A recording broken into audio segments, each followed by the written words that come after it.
Good morning students. मैं Rakesh Kumar, assistant professor political science, government college Lakshmangarh Sikar महाविद्यालय के यूट्यूब चैनल पर आप सभी का स्वागत करता हूं। विद्यार्थियों, आज हम बीए पार्ट सेकंड के सेकंड प्रश्न पत्र भारतीय राजनीतिक व्यवस्था के अध्याय 1 भारत में राष्ट्रवाद का उदय के बारे में चर्चा करेंगे। इससे पहले की वीडियो में हमने भारत में राष्ट्रवाद के उदय के कारण, भारतीय राष्ट्रीय आंदोलन की प्रमुख विशेषताएं, राष्ट्रीय आंदोलन के चरण के बारे में हम चर्चा कर चुके हैं। आज का हमारा टॉपिक है भारतीय राष्ट्रीय कांग्रेस की स्थापना। भारतीय राष्ट्रीय कांग्रेस की स्थापना के कारण राष्ट्रीय कांग्रेस के कार्यक्रम के बारे में इस वीडियो में हम चर्चा करेंगे। 1885 में भारतीय राष्ट्रीय कांग्रेस की स्थापना एक ऐतिहासिक घटना थी। प्रथम स्वतंत्रता संग्राम के बाद अर्थात 1857 के बाद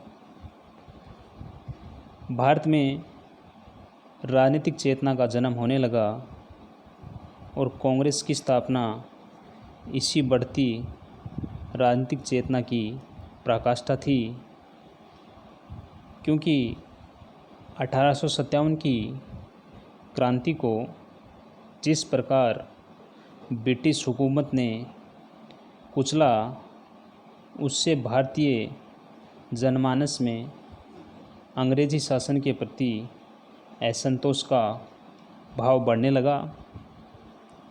1870-80 के दशक से के शुरू में भारतीय जनमानस में राजनीतिक रूप से एक जनजागृति पैदा होनी शुरू हुई और 1885 में इस राजनीतिक चेतना ने करवट बदली।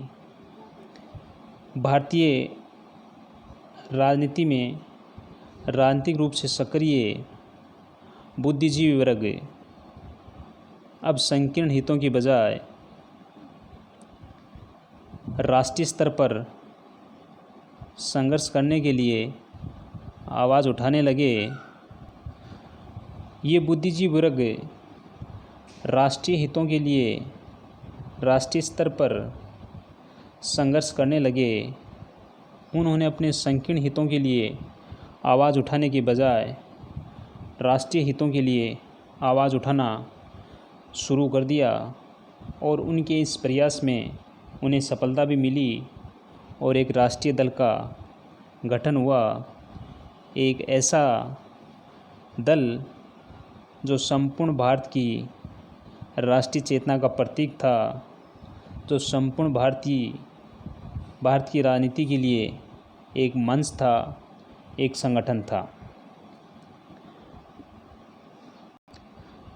शुरू में कांग्रेस को अंग्रेज़ अधिकारियों का सहयोग मिला, उनका सद्भावना मिली और इस छोटे से संगठन ने देखते ही देखते एक विराट संगठन का रूप धारण कर लिया और भारत के राष्ट्रीय आंदोलन को संगठित नेतृत्व प्रदान किया। कांग्रेस की स्थापना के समय भारत में अनुकूल परिस्थितियां उत्पन्न हो चुकी थी, क्योंकि इस समय भारत में अनेक राष्ट्रीय संगठनों का निर्माण हुआ, जैसे Bombay association, Indian association, east India association प्रमुख थे। इन संगठनों ने कांग्रेस की स्थापना का मार्ग प्रशस्त किया।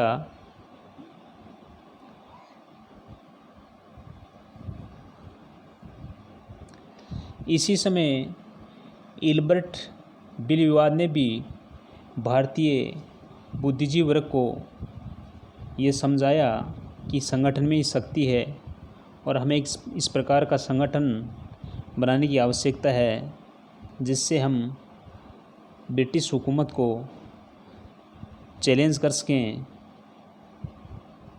28 दिसंबर 1885 को कांग्रेस की स्थापना हुई और इसके जन्मदाता एक अंग्रेज सेवानिवृत्त अधिकारी A.O.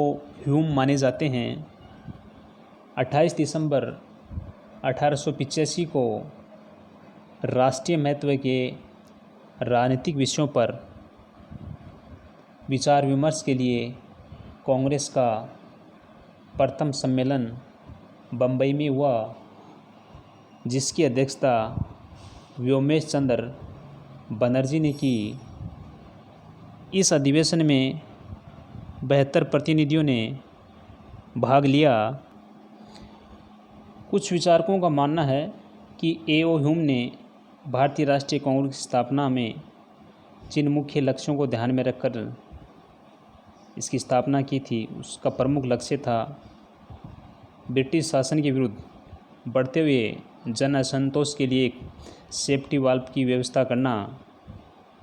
क्योंकि एक सरकारी अधिकारी के रूप में कार्य करते हुए ह्यूम को ऐसी सूचनाएं प्राप्त हुई थी कि जल्द ही जो भारतीय लोगों में असंतोष पैदा हो रहा है, उससे अंग्रेज़ी हुकूमत के विरुद्ध एक राष्ट्रीय विद्रोह की होने की संभावना है। यदि एक इस प्रकार के संगठन गठन हो जाए कि वह जनता की दबी हुई भावनाओं एवं उद्गारों को बाहर निकालने का अवसर प्रदान करे, तो ब्रिटिश शासन को होने वाली हानि से बचाया जा सकता है। इसलिए ह्यूम ने भारत के तत्कालीन वायसराय लॉर्ड डफरिन से ये अनुरोध किया कि वे कांग्रेस की स्थापना में किसी तरह की रुकावट पैदा ना करें। लेकिन आधुनिक भारत के जो इतिहासकार हैं वो कांग्रेस की सेफ्टी वाल्व की अवधारणा को लेकर एक मत नहीं है। उनका मानना है कि कांग्रेस की स्थापना भारत में आई राजनीतिक चेतना का परिणाम थी, क्योंकि भारत के लोग एक इस प्रकार की राष्ट्रीय संस्था की स्थापना करना चाहते थे जिसके द्वारा वे भारतीय लोगों की राजनीतिक एवं आर्थिक मांगों को सरकार के सामने रख सकें। यदि उन परिस्थितियों में भारतीय इस तरह की कोई पहल करता तो निश्चय ही सरकार के द्वारा इसका विरोध किया जाता, इसमें व्यवधान पैदा किया जाता। इसलिए संयोगवश कुछ ऐसी परिस्थितियाँ निर्मित हो गई जिनमें कांग्रेस की स्थापना हो गई। कांग्रेस की स्थापना के पश्चात भारत का स्वतंत्रता आंदोलन धीरे धीरे एवं मंद गति से सही किंतु एक संगठित रूप में प्रारंभ हुआ।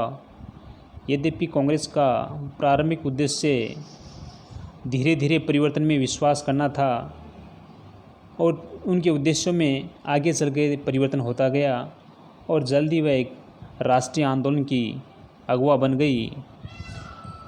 कांग्रेस के प्रारंभिक जो चरण है 1885 से लेकर 1905 तक है, इसको उदारवादियों का चरण माना जाता है, क्योंकि इस चरण में आंदोलन का नेतृत्व प्रमुख उदारवादी नेता जैसे दादा भाई नारोजी, फिरोज शाह मेहता, W.C. बनर्जी, रासबिहारी घोष, गोपाल कृष्ण गोखले आदि के हाथ में था। और ये उदारवादी नेता अहिंसक विरोध प्रदर्शन में विश्वास करते थे और कानून के दायरे में रहकर अहिंसक एवं संवैधानिक प्रदर्शनों के पक्षधर थे। यद्यपि उदारवादियों की नीति अपेक्षाकृत धीमी थी, किंतु एक क्रमबद्ध राजनीतिक विकास की प्रक्रिया प्रारंभ हुई और इनका मानना था कि अंग्रेज भारतीयों को शिक्षित बनाना चाहते हैं तथा वे भारत की वास्तविक समस्याओं से परिचित नहीं हैं। तो वो देशवासियों की तरफ से प्रार्थना पत्र, याचनाओं के माध्यम से, सभाओं के माध्यम से सरकार से अनुरोध करते और सरकार उनकी मांगों को कुछ हद तक स्वीकार भी करती। भारतीय राष्ट्रीय कांग्रेस की स्थापना के कई कारण थे, जिनमें से कुछ कारणों पर हम चर्चा करेंगे। पहला कारण है भारत में राष्ट्रीय चेतना। 1857 के प्रथम विद्रोह के बाद भारत में राष्ट्रीयता का जन्म होने लगा, क्योंकि भारत में इस समय राष्ट्रीय आंदोलन के जो उदय के कई कारण थे, उनमें से जो हम पहले चर्चा कर चुके हैं कि भारत के लोग पश्चिमी शिक्षा और साहित्य के संपर्क में आए, उन्होंने यूरोप के राष्ट्रीय आंदोलन का अध्ययन किया, तो भारत के लोगों में भी भारत की स्वतंत्रता के प्रति और लोकतंत्र के आकांक्षा उनके मन में बलवती होने लगी। तो जो बुद्धिजीवी वर्ग था, उन्होंने दूसरे लोगों को भी राष्ट्रीय चेतना के लिए जागरूक किया। दूसरा कारण हम कह सकते हैं कि तत्कालीन परिस्थितियाँ। ये जो 19वीं सदी का अंतिम जो दौर था, इस समय भारत अभाव में, अकाल में, निर्धनता में, बेरोजगारी में, अकाल में, कष्टों के दौर से गुजर रहा था। देश में व्यापक स्तर पर असंतोष, बेकारी, बेरोजगारी, भूखमरी फैल रही थी, और दूसरी तरफ ब्रिटिश शासन बिल्कुल इनसे आक्रमणीय बना रहा। इस वजह से भारतीय लोगों में धीरे धीरे से अंदर से राजनीतिक अशांति बढ़ रही थी, और इस भयंकर परिस्थितियों में किसी राजनीतिक संगठन का निर्माण होना स्वाभाविक था। सीतारामैया के अनुसार भारतीय राष्ट्रीय कांग्रेस की स्थापना आर्थिक एवं राजनीतिक कारणों के संयोग तथा राजनीतिक दासता की अनुभूति का परिणाम था। यानी इन तत्कालीन परिस्थितियों ने भी राष्ट्रीय कांग्रेस की स्थापना में महत्वपूर्ण योगदान दिया। तीसरा कारण है ब्रिटिश साम्राज्य की सुरक्षा की भावना। ऐसा माना जाता है, यह कहा जाता है कि कांग्रेस की स्थापना का प्रमुख कारण ब्रिटिश साम्राज्य के निहित स्वार्थों को पूरा करना था, क्योंकि ब्रिटिश सरकार 1857 के गदर के बाद ये जान चुकी थी कि भारतीयों के असंतोष को ज़्यादा समय तक दबाया नहीं जा सकता। इसलिए लॉर्ड डफरिन इस प्रकार की एक संस्था का गठन करना चाहते थे जो भारत में अंग्रेजी शासन को संरक्षण दे तथा जनता के बढ़ते हुए असंतोष तथा अंग्रेजी विरोधी भावना को कम कर सके, ताकि अंग्रेजी साम्राज्य को उत्पन्न होने वाले खतरे से बचाना था।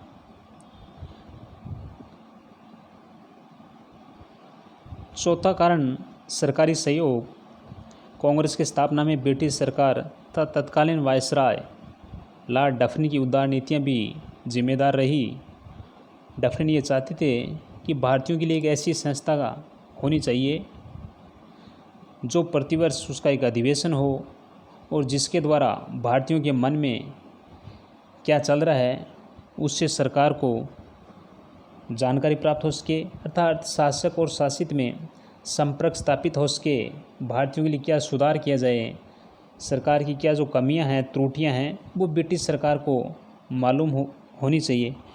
तो ब्रिटिश सरकार का भी राष्ट्रीय कांग्रेस स्थापना में योगदान रहा। और अगला जो कारण है वो है ए.ओ. ह्यूम की प्रयास। कांग्रेस की स्थापना में ए.ओ. ह्यूम का बड़ा योगदान है। ए.ओ. ह्यूम एक ब्रिटिश सेवानिवृत्त अधिकारी थे जिनके मन में भारतीयों के प्रति सहानुभूति थी। उन्होंने कलकत्ता विश्वविद्यालय के छात्रों को एक पत्र लिखा और उसमें लिखा, प्रत्येक राष्ट्र ठीक वैसा ही सरकार प्राप्त कर लेता है जिसके लिए वह योग्य होता है। आप लोग भारत देश की आशाओं के केंद्र हैं, उच्च शिक्षा प्राप्त किए हुए हैं, इसलिए अपने सुख, चैन और स्वार्थ को त्याग कर आपको स्वतंत्रता की प्राप्ति में लगना होगा। अगर आप ये नहीं कर सकते तो देश की उन्नति की जो आशाएं हैं वो सब व्यर्थ हो जाएंगी। तो भारत के लिए भी उसी प्रकार के शासन की आवश्यकता है जो योग्य हो। तो ह्यूम के विचारों से भी भारतीय लोगों के मन में एक संगठन निर्माण की भावना को बल मिला और कांग्रेस की स्थापना हुई। तो कह सकते हैं कि कांग्रेस की स्थापना के काफ़ी कारण रहे। कुछ विचारकों का ये भी मानना है कि कांग्रेस ब्रिटिश शासन की संतान थी, क्योंकि कांग्रेस का निर्माण ब्रिटिश शासन के हितों और स्वार्थों की पूर्ति के लिए किया गया। इसकी स्थापना करने वाले भी एक रिटायर्ड अंग्रेज़ अधिकारी थे और लॉर्ड डफरिन भी कांग्रेस को पुष्पित और पल्वित होने का अवसर दिया। लेकिन हम कह सकते हैं कि ये विशुद्ध रूप से एक भारतीय संस्था थी। इसकी स्थापना में अंग्रेज़ों ने सहयोग अवश्य दिया था, लेकिन ये विशुद्ध रूप से भारतीय संस्था थी जिसका उद्देश्य भारत की स्वाधीनता को प्राप्त करना था, भारतीय लोगों को उनके राजनीतिक, सामाजिक, आर्थिक अधिकार दिलाना था। तो विद्यार्थियों, आज हमने भारतीय राष्ट्रीय कांग्रेस की स्थापना के कुछ कारणों पे चर्चा की। आज के लिए इतना ही। धन्यवाद।